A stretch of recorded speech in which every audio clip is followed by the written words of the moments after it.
మహిళా బిల్లుకు వ్యతిరేకంగా ఓటు వేసినందుకు నిరసనగా ఈ రోజు గోదావరికని ప్రధాన చౌరస్తాలో బీజేపీ రామగుండం ఇన్ఛార్జ్ కందుల సంధ్యారాణి ఆధ్వర్యంలో రాహుల్ గాంధీ దిష్టిబొమ్మ దహనం చేసే కార్యక్రమం నిర్వహించారు. మహిళా హక్కులు మరియు సాధికారతకు విరుద్ధంగా కాంగ్రెస్ నాయకులు వ్యవహరిస్తున్నారని తీవ్రంగా విమర్శించారు. దిష్టిబొమ్మ దహనం చేయడానికి ప్రయత్నించిన సమయంలో పోలీసులు జోక్యం చేసుకుని కార్యక్రమాన్ని అడ్డుకోవడంతో కొంత ఉద్రిక్తత నెలకొంది. పోలీసులు ఈ చర్యపై నిరసనకారులు ఆగ్రహం వ్యక్తం చేస్తూ ప్రజాస్వామ్య హక్కుల్ని అణచివేస్తున్నారని ఆరోపించారు. అనంతరం దిష్టిబొమ్మని దహనం చేయడాన్ని అడ్డుకోవడంతో రాహుల్ గాంధీ చిత్రపటాన్ని కాల్చివేసి తమ నిరసన వ్యక్తం చేశారు.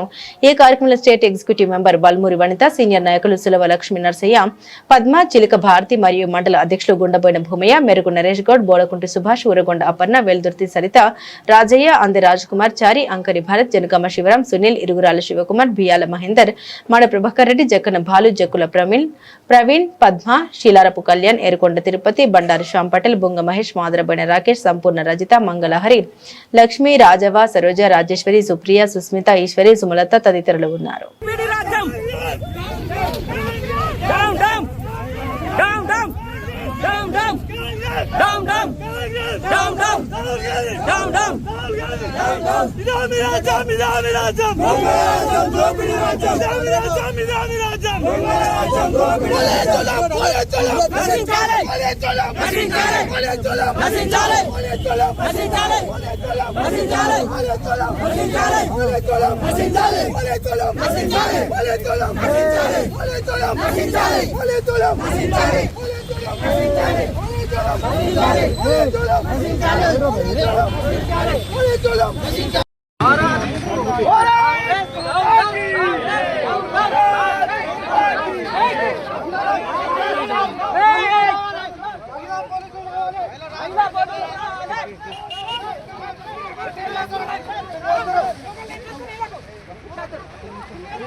మహిళా పోలీసులు ఉంటే ఇంతమంది మగవాళ్ళు ఉంటారా?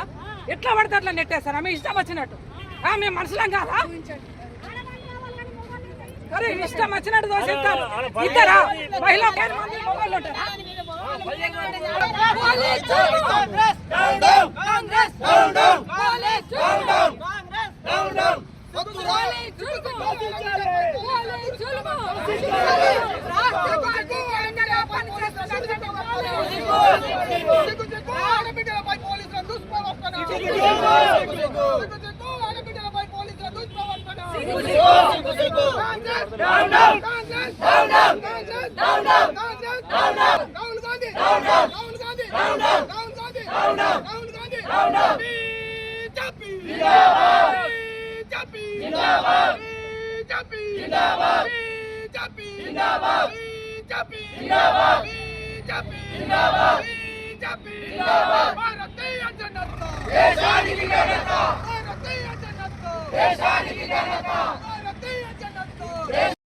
రాజ్యాంగ నిర్మాత డాక్టర్ బాబాసాహెబ్ అంబేద్కర్ గారు వారు రూపొందించిన రాజ్యాంగంలో మహిళా సాధికారత, మహిళలు ఎప్పుడైతే అధికారం పొందుతారో అప్పుడే ఈ దేశం అభివృద్ధి చెందుతుందని చెప్పి మరి దాన్ని అక్షర రూపం తాలుస్తూ చట్టసభలలో 33% రిజర్వేషన్ని మహిళల్ని కల్పించేటువంటి బిల్లుకు సంబంధించినటువంటి అంశంలో ఈ దేశ ద్రోహులు ఎవరైతే ఉన్నారో కాంగ్రెస్ పార్టీ, రాహుల్ గాంధీ ఇవాళ ఈ బిల్లును వ్యతిరేకించడం అనేది నిజంగా కూడా కాంగ్రెస్ పార్టీ నాయకత్వం సిగ్గుతో తలదించుకోవాలి. అందులో ఉన్నటువంటి మహిళలు అంటే ఒక ఇందిరాగాంధీ, ఒక సోనియా గాంధీ, ఒక ప్రియాంక గాంధీ మాత్రమే ఈ దేశానికి నాయకత్వం వహించాలా?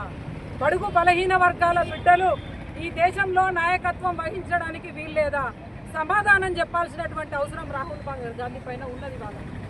ఎందుకంటే ఇవాళ నరేంద్ర మోదీ గారు తీసుకున్నటువంటి నిర్ణయాన్ని దేశ ప్రజలు, ముఖ్యంగా ఆడబిడ్డలు, ఈ దేశం భారతదేశం స్త్రీమూర్తిని గౌరవించుకునే దేశం. ఇలా చట్టసభలలో అడుగు పెట్టాలి, ఆడబిడ్డలు నిర్ణయం చేసే చోట అధికారం ఇవాళ వాళ్ళకి ఇవ్వాలని సంకల్పంతో ముందుకెళ్తే ఇవాళ దీన్ని అడ్డుకున్నటువంటి కాంగ్రెస్ పార్టీ ఖచ్చితంగా నేను చెప్తా ఉన్నాను, మహిళా ఆగ్రహానికి కాంగ్రెస్ పార్టీ కూలికాక తప్పదు అని చెప్పి హెచ్చరిస్తా ఉన్నా. ఇలా ఏ మొహం పెట్టుకొని వస్తారు ఓట్ల కోసం, ఇవాళ ఆడబిడ్డల ఓట్ల కోసం. కాబట్టి నేను మహిళలందరినీ కూడా వేడుకుంటా ఉన్నాను, దయచేసి మహిళలారా మేల్కోండి. పార్లమెంటులో మహిళల యొక్క పాత్ర పెంచాలని చెప్పి ఆలోచించి దేశ ప్రధాని తీసుకున్నటువంటి నిర్ణయాన్ని అడ్డుకున్నటువంటి పార్టీలకి ఖచ్చితంగా ఈ దేశంలో ఉన్నటువంటి మహిళా సోదరులందరూ గట్టిగా బుద్ధి చెప్తారని చెప్పి తెలియజేస్తూ జై హింద్.